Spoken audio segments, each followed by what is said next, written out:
पंचमो अध्याय। ओम। इस उत्तर चरित्र के रुद्र ऋषि हैं, महासरस्वती देवता हैं, अनुष्ठपम छंद है, भीमा शक्ति है, ब्राह्मणी बीज है, सूर्य तत्व है और सामवेद स्वरूप है। महासरस्वती की प्रसन्नता के लिए उत्तर चरित्र के पाठ में इसका विनियोग किया जाता है, जो अपने कर कमलों में घंटा, सूल, हल, शंख, मूसल, चक्र, धनुष और वाण धारण करती हैं। शरद ऋतु के शोभा संपन्न चंद्रमा के समान जिनकी मनोहर कांति है, जो तीनों लोकों की आधारभूता और शुंभ आदि दैत्यों का नाश करने वाली है, तथा गौड़ी के शरीर से जिनका प्रकाट्य हुआ है, उन महासरस्वती देवी का मैं निरंतर भजन करती हूँ। ऋषि कहते हैं, पूर्व काल में शुंभ और निशुंभ नामक असुरों ने अपने बल के घमंड में आकर सचिपति इंद्र के हाथ से तीनों लोगों का राज्य और यज्ञ भाग छीन लिए। वे ही दोनों सूर्य, चंद्रमा, कुबेर, यम और वरुण के अधिकार का भी उपयोग करने लगे। वायु और अग्नि का कार्य भी वे ही करने लगे। उन दोनों ने जब सब देवताओं को अपमानित, राज्य भ्रष्ट, पराजित तथा अधिकारहीन करके स्वर्ग से निकाल दिया, उन दोनों महान असुरों से तिरस्कृत देवताओं ने अपराजिता देवी का स्मरण किया और सोचा, जगदम्बा ने हम लोगों को वर दिया था कि आपत्ति काल में स्मरण करने पर मैं तुम्हारी सब आपत्तियों का तत्काल नाश कर दूंगी। यह विचार कर देवता गिरिराज हिमालय पर गए और वहां भगवती विष्णु माया की स्तुति करने लगे। देवता बोले, देवी को नमस्कार है, महादेवी शिव को सर्वदा नमस्कार है, महादेवी शिवा को सर्वदा नमस्कार है, प्रकृति एवं भद्रा को प्रणाम है। हम लोग नियम पूर्वक जगदम्बा को नमस्कार करते हैं, रौद्रा को नमस्कार करते हैं, नृत्या, गौड़ी एवं धात्री को बारंबार नमस्कार है। ज्योत्सनामयी, चंद्र रूपिणी एवं सुख स्वरूपा देवी को सतत प्रणाम है। शरणागतों का कल्याण करने वाली वृद्धि एवं सिद्धि रूपा देवी को हम बारंबार नमस्कार करते हैं। नेत्रृति, राक्षसों की लक्ष्मी, राजाओं की लक्ष्मी तथा सार्वनिक शिव पत्नी स्वरूपा आप जगदम्बा को बार बार नमस्कार है। दुर्गा पाड़ा, दुर्गम संकट से पार उतारने वाली, साड़ा, सबकी सारभूता, सर्वकारिणी, ख्याति, कृष्णा और धूम्रा देवी को सर्वदा नमस्कार है। अत्यंत सौम्य तथा अत्यंत रौद्र रूपा देवी को हम नमस्कार करते हैं, उन्हें हमारा बारंबार प्रणाम है। जगत की आधारभूता कृति देवी को बारंबार नमस्कार है। जो देवी अब प्राणियों में विष्णु माया के नाम से कही जाती है, उनको नमस्कार है, उनको बारंबार नमस्कार है। जो देवी सब प्राणियों में चेतना कहलाती हैं, उनको नमस्कार है, उनको बारंबार नमस्कार है। जो देवी सब प्राणियों में बुद्धि रूप से स्थित हैं, उनको बारंबार नमस्कार है। जो देवी सब प्राणियों में निद्रा रूप से स्थित हैं, उनको बारंबार नमस्कार है। जो देवी सब प्राणियों में क्षुद्रा रूप से स्थित हैं, उनको बारंबार नमस्कार है।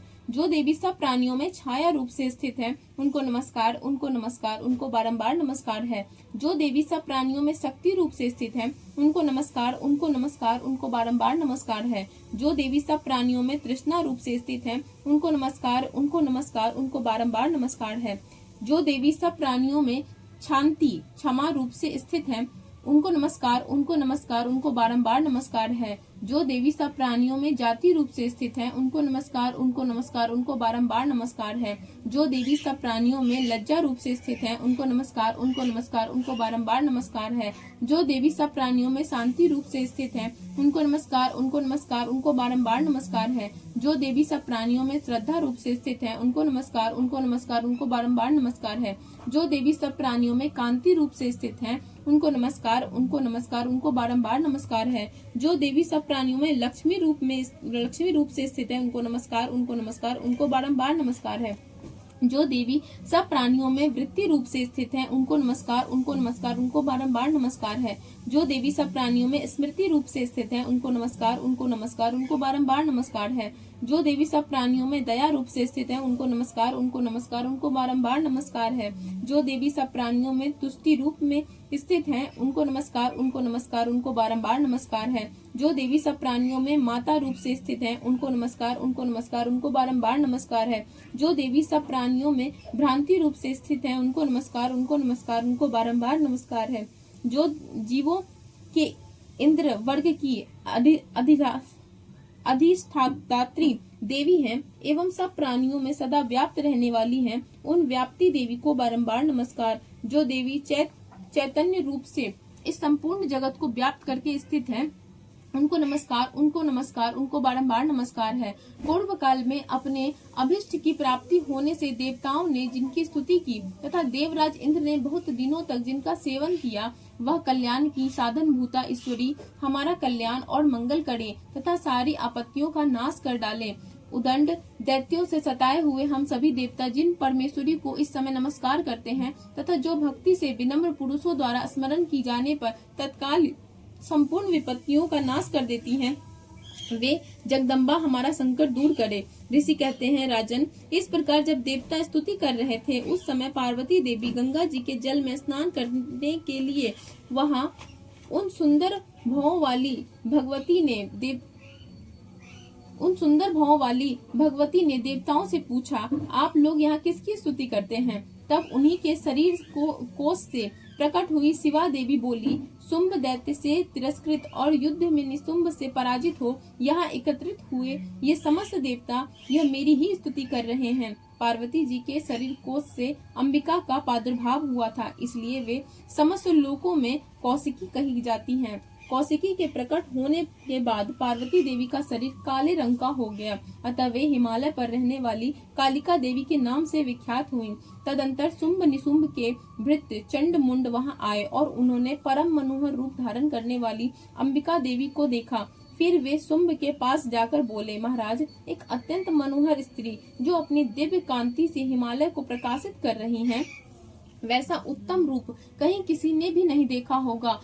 असुरेश्वर, पता लगाइए वह को देवी कौन है और उसे ले लीजिए। स्त्रियों में तो वह रत्न है, उसका प्रत्येक अंग बहुत ही सुंदर है तथा वह अपने श्री अंगों की प्रभा से संपूर्ण दिशाओं में प्रकाश फैला रही हैं। दैत्यराज, अभी वह हिमालय पर ही मौजूद है, आप उसे देख सकते हैं। प्रभु, तीनों लोकों में मणि, हाथी और घोड़े आदि जितने भी रत्न हैं, वे सब इस समय अपने घर में शोभा पाते हैं। हाथियों में रत्नभूत ऐरावत, यह परिजात का वृक्ष और यह उच्च श्रवा घोड़ा, यह सब आपने इंद्र से ले लिया। हंसों से जुता हुआ यह विमान भी आपने आंगन में शोभा पाता है। यह रत्नभूत अद्भुत विमान जो पहले ब्रह्मा जी के पास था, वह आपके यहाँ लाया गया है। यह महापद्म नामक निधि आप कुबेर से छीन लाए हैं। समुद्र ने भी आपको किलिनी नाम की माला भेंट की है, जो केसरों से सुशोभित है और जिसके कमल कभी कुम्हलाते नहीं हैं। सुवर्ण की वर्षा करने वाला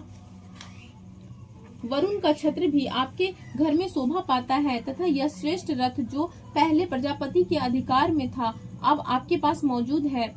दैत्येश्वर, मृत्यु की उत्क्रांतिदा नाम वाली शक्ति भी आपने छीन ली है तथा वरुण का पास और समुद्र में होने वाले सब प्रकार के रत्न आपके भाई निशुंभ के अधिकार में हैं। अग्नि भी स्वतः शुद्ध किए हुए 2 वस्त्र आपकी सेवा में अर्पित किए हैं।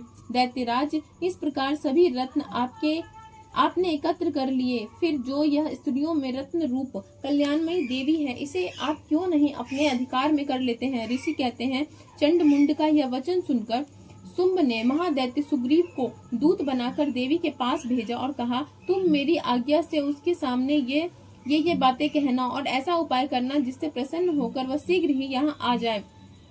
वह दूत पर्वत के अत्यंत रमणीक प्रदेश में जहाँ देवी मौजूद थी गया और मधुर वाणी में कोमल वचन बोला। दूत बोला, देवी, दैत्यराज शुंभ इस समय तीनों लोकों के परमेश्वर हैं। मैं उन्हीं का भेजा हुआ दूत हूँ और यहाँ तुम्हारे ही पास आया हूँ। उनकी आज्ञा सदा सब देवता एक स्वर में मानते हैं, कोई उसका उल्लंघन नहीं करता। वे संपूर्ण देवताओं को परास्त कर चुके हैं। उन्होंने तुम्हारे लिए जो संदेश दिया है उसे सुनो। संपूर्ण त्रिलोकी मेरे अधिकार में है, देवता भी मेरे आज्ञा के अधीन चलते हैं। संपूर्ण यज्ञों के भागों को मैं ही पृथक पृथक भोगता हूँ। तीनों लोकों में जितने श्रेष्ठ रत्न हैं, वे सब मेरे अधिकार में हैं। देवराज इंद्र का वाहन ऐरावत, जो हाथियों में रत्न के समान है, मैंने छीन लिया है। क्षीर सागर का मंथन करने से जो अश्वरत्न उच्च श्रवा प्रकट हुआ था, उसे देवताओं ने मेरे पैरों पर पड़कर समर्पित किया है। सुंदरी, उनके सिवा और भी जितने रत्न भूत पदार्थ देवताओं, गंधर्वों और नागों के पास थे, वे सब मेरे ही पास आ गए हैं। देवी, हम लोग तुम्हें संसार की स्त्रियों में रत्न मानते हैं, अतः तुम हमारे पास आ जाओ, क्योंकि रत्नों का उपभोग करने वाले हम ही हैं। चंचल कटाक्षों वाली सुंदरी, तुम मेरी या मेरे भाई पराक्रमी निशुंभ की सेवा में आ जाओ, क्योंकि तुम रत्न स्वरूपा हो। मेरा वरण करने से तुम्हें तुलना रहित महान ऐश्वर्य की प्राप्ति होगी। अपनी बुद्धि से यह विचार कर तुम मेरी पत्नी बन जाओ। ऋषि कहते हैं, दूत के यूं कहने पर कल्याणमयी भगवती दुर्गा देवी, जो इस जगत को धारण करती है, मन ही मन गंभीर भाव से मुस्कुराई और इस प्रकार बोली। देवी ने कहा, दूत, तुमने सत्य कहा, इसमें तनिक भी मिथ्या नहीं है। तुम तीनों लोकों के स्वामी हो, स्वामी, और निशुंभ भी उसी समान पराक्रमी है। किंतु इस विषय में मैंने तो प्रतिज्ञा कर ली है, उसे मिथ्या कैसे करूं? मैंने अपनी अल्प बुद्धि के कारण पहले से जो प्रतिज्ञा कर रखी है, उसे सुनो। जो मुझे संग्राम में जीत लेगा, जो मेरे अभिमान को चूर्ण कर देगा तथा संसार में जो मेरे समान बलवान होगा, वही मेरा स्वामी होगा। इसलिए शुंभ अथवा महादैत्य निशुंभ स्वयं ही यहाँ पधारे और मुझे जीतकर शीघ्र ही मेरा पानी ग्रहण कर ले। इसमें विलंब की क्या आवश्यकता है? दूत बोला, देवी, तुम घमंड से भरी हुई हो, मेरे सामने ऐसी बातें न करो। तीनों लोकों में कौन ऐसा पुरुष है जो शुंभ निशुंभ के सामने खड़ा हो सके? देवी, अन्य दैत्यों के सामने भी सारे देवता युद्ध में नहीं ठहर सकते, फिर तुम अकेली स्त्री होकर कैसे ठहर सकती हो? जिन शुंभ आदि दैत्यों के सामने इंद्र आदि सब देवता भी युद्ध में खड़े नहीं हुए, उनके सामने तुम स्त्री होकर कैसे जाओगी? इसलिए तुम मेरे ही कहने से शुंभ निशुंभ के पास चली जाओ। ऐसा करने से तुम्हारे गौरव की रक्षा होगी, अन्यथा जब वे केस पकड़कर घसीटेंगे तब तुम्हें अपनी प्रतिष्ठा खोकर जाना पड़ेगा। देवी ने कहा, तुम्हारा कहना ठीक है। शुंभ बलवान है और निशुंभ भी बड़े पराक्रमी हैं, किंतु क्या करूं? मैंने पहले बिना सोचे समझे प्रतिज्ञा कर ली है, अतः अब तुम जाओ। मैंने तुमसे जो कुछ कहा वह सब दैत्यराज से आदर पूर्वक कहना, फिर वे जो उचित जान पड़े करे। इस प्रकार श्री मार्कंडेय पुराण में सार्वजनिक मनवंतर की कथा के अंतर्गत देवी महात्म्य में देवी दूत संवाद नामक 5वां अध्याय पूरा हुआ।